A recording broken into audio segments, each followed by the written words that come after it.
Hello, everyone. I want to go over some slides here on some of the interactions I've had on Quora with atheists about abiogenesis and evolution and how it really comes to their belief system, their faith in what they believe without scientific proof, and why historical science, as they call it, like evolution, it's not grounded in science. And if you're going to be someone who says the problem with religion or Christianity is that we rely on faith without evidence, I want to point out that those who believe in evolution are relying on faith without testable, observable, repeatable evidence.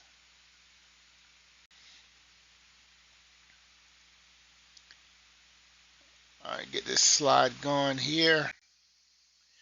All right, this is one of the pages I've been on, and they ask a question: why are creationists so unashamedly ignorant about evolution, when in fact they have they don't have a clue on what evolution is?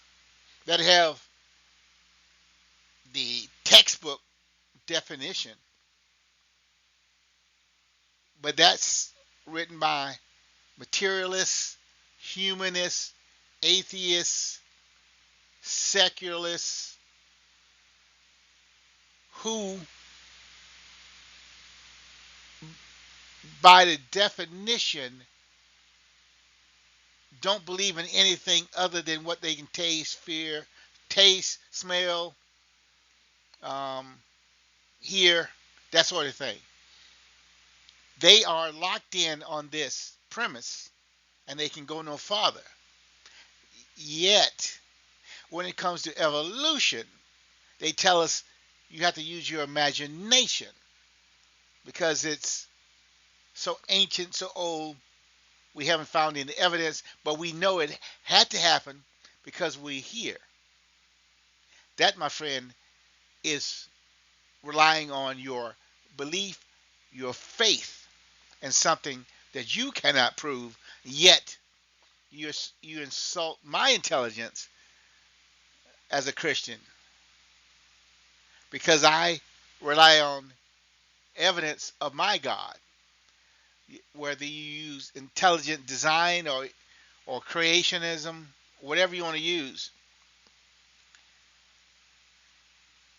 In essence, you're on the same level as I am when having to prove that this took place. And they will come back and say, well, you relying on your science, your God of the gaps. But actually, evolution is just full of so many gaps that it's not really a scientific hypothesis because it lacks the fundamental rules of what a hypothesis is. And they try to clump it all together and say, well, all these geology and biology, clump it all together, it's so well proven. No, it's not. Because what you have to do for any problem is break down every element that support this theory. And once you start doing that, you see it's a lot of hidden information on the errors of their supporting theories and documents. So, having that problem, I wrote a book. I got book one out on Amazon, and it's called The Only Thing Wrong with Science is Scientists. I left off the S. You can make it a big deal or not. It's book one. Book two will have the S, scientists. All right. And I want to point out in the book and in this little talk is that as we look as scientists, we will we will find that their statements are no less dogmatic than the popes. They will say, well, if you're a true scientist, you believe in evolution. That's not a fact. That's a statement. That's a stance. So if I'm not a believer in evolution, I can't join your club. I can't join your inner circle. I can't publish in a paper. Because to join this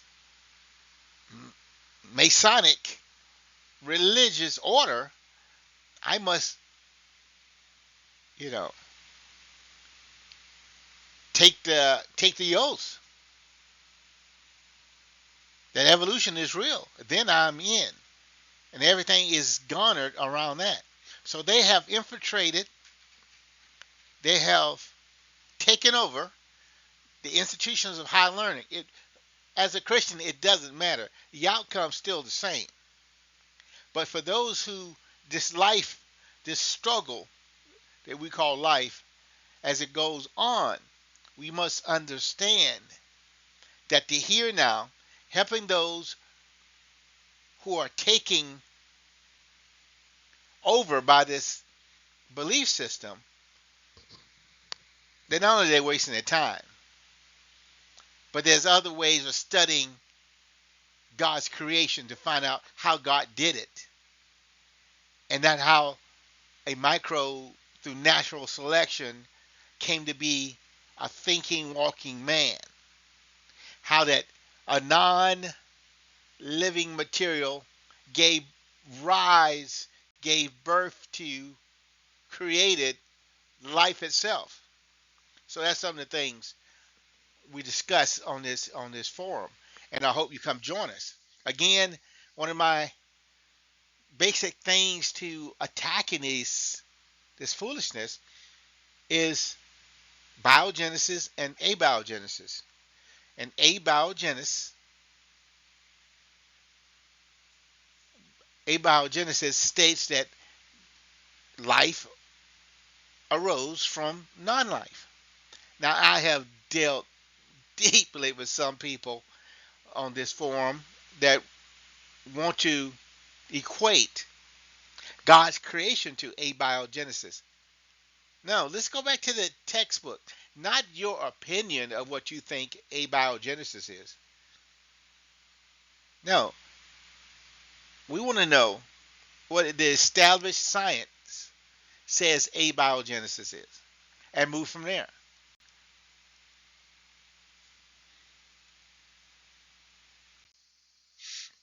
Another one of my books um, about America's future, unrelated to this topic, but just wanted to, it's my little cameo, my little promoting my books, um, so that we can dialogue, we can talk about it, we can have some ground, some foundation to move from. So always willing to engage with others to know more in a professional, um, decent manner. So I made a statement in jest. Uh, I put out no evolution is a systematic system of mystical earth legends from long, long ago. I mean, it was a joke, but of course the atheists want to take me up on it, which is fine, and I turned it on them. Is okay. What I'm saying is evolution is mystical. It's a myth. It's based on legends. Cannot be proven. cannot be observed, cannot be upheld. There's soft sciences, there's soft science, and there's hard science. Chemistry, biology, not evolutionary biology, but biology, um, that sort of thing. And then there's soft science, which is all in the mind. Psychology, evolution, transgenderism. I discuss all that in the book. But on this forum, it's mainly battering atheists on the simple premise of evolution. They come at you every which way, which is good. Iron sharpens iron. I learn from those that oppose me because then I have to look at my stance in a different way. I'm willing to do that. They are not. But I learn from their tactics. Some are simple. They attack you personally. They don't attack the theory, the theses. They attack you. You must be dumb. You're ignorant. Well, that's not helping your cause because I keep coming back. And not only to be the last man standing, but to stand for something so well that they really don't have any other thing and they go away. Just like you did with the Jehovah's Witness, the Mormons, they leave when they're going to say what they're going to say. They're going to cut you off, which is fine. But we have to keep pushing the issue that we can win back as much as possible until the Lord comes. Our schools, our institutions, our way of life, which the atheists has spoiled and taken away, infiltrated, and brought in their own dogma. Another one of my books dealing with globalism, conspiracies, different things that's going on in the world, and how we're losing the First Amendment and the Second Amendment in America. Some of the postings here. Some of those who posted and my reaction to them. So you can, once you go to the forum, you'll be able to see it. But I wanted you to be able to visualize it when you get there. You know you're at the right spot. So I responded to the gentleman, Mr. Brown, and just to cover one of the many posts that I made over the many different individuals over different forums that it jumps back and forth. And I told him, I said, I value your response. When discussing the Big Bang and how life can be, how life came to be, it's crucial to do it in a civil and well-informed manner. There are many different scientific, I can't even say the word now, philosophical and religious stances taken by both evolutionary, theists, and intelligent design advocates like myself. And I wanted to, argue the point and counterpoint. And Michael Behe, you can read the full statement there, but Michael Behe and the different ones with Darwin's black box have already went ahead and paved the way for us. So we do have resources. And even though they can't get into the doors, so to speak, of some of these great universities, but neither can you get into the Vatican because of their dogma and their beliefs. So, but these public institutions, we need to combat Darwinism and the fatal flaws that are ingested into our culture, into our lives, into our minds. The degradation of society is brought about by this false narrative that we came from some type of monkey. But you're looking around, there's still monkeys and there's still man. Now there is a adaptation, there is a evolution within a species, which is you're simply adapting. A man will still be a man. A chimp will still be a chimp. A whale was not a land creature. First of all, he had to come from the ocean, come to come upon the land, grow legs, then turn right back around and go back into the ocean.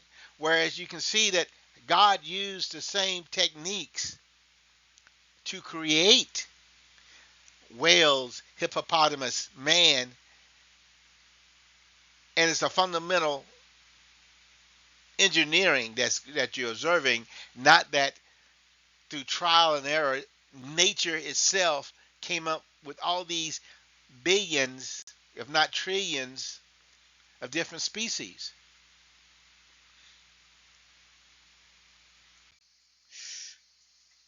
A little more in the book. The only thing wrong with science and scientists, um, I bring out the Marxist Leninist underpinning of the secular society, which is really ruining higher education in America, as you can see with the protesting on campuses without a fundamental idea of what they actually protesting or promoting.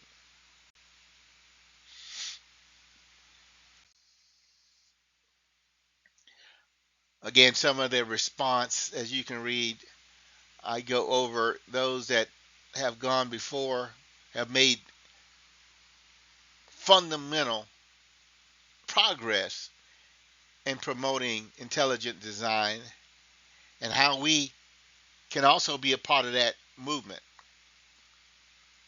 and how we can learn and teach ourselves how to combat this lie of evolution. And it is not just some innocent lie, it is putting in people's mind, I'm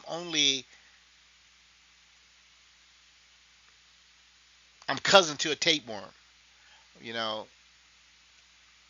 I'm 98% a banana, or I'm 99% a monkey, which you, once you study it, you will find that they're cherry picking the data. They throw out what they don't want, and as always, that then once you throw out the DNA um, information that doesn't fit, you get a higher number that fits, and that's all was done. But they see nothing wrong with that.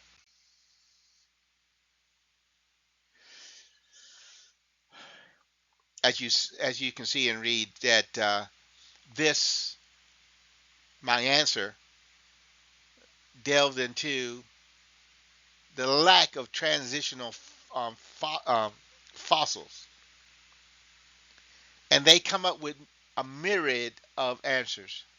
One um, is fragile over 25 million years, um, so we're not looking to find it. Even Darwin pointed it out that um, if you don't find these transitional creatures, something wrong with his theory. And then not only that, now science is showing that dinosaurs who shouldn't have uh, tissue, blood in their tissue in the fossils, because it's 25 million years ago, they're finding these things are not true. But because they're wrapping the evidence around their theory, whatever they find, they have to match it to the theory. Instead of letting the evidence guide the theory is guiding the evidence that all this is lost.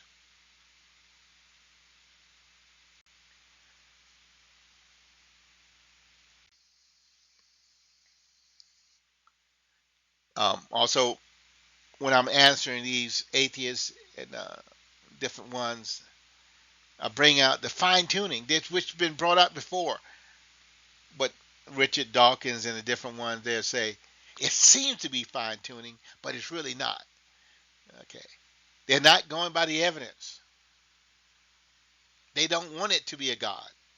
And if there is a God, they hate him. So you're dealing with that sort of emotional response, unscientific, that they will never be won over. But that's not my job. My job is to proclaim the truth.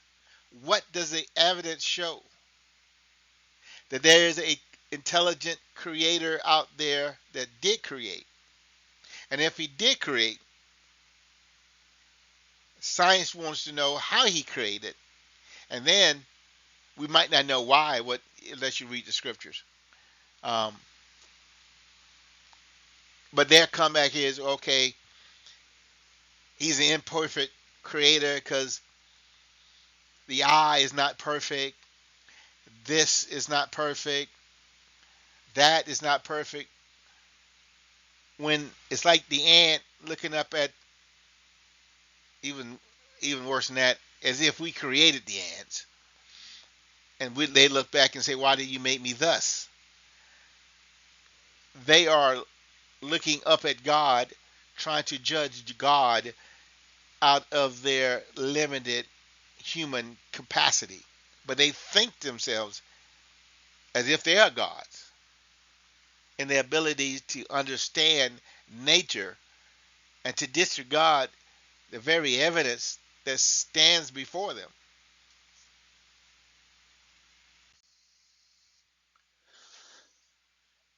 So again, I hope you come and join us in these forums.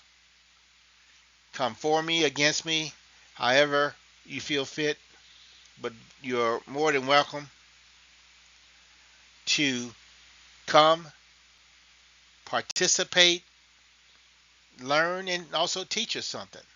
I'm always willing to learn. This is some of the cited material that I use.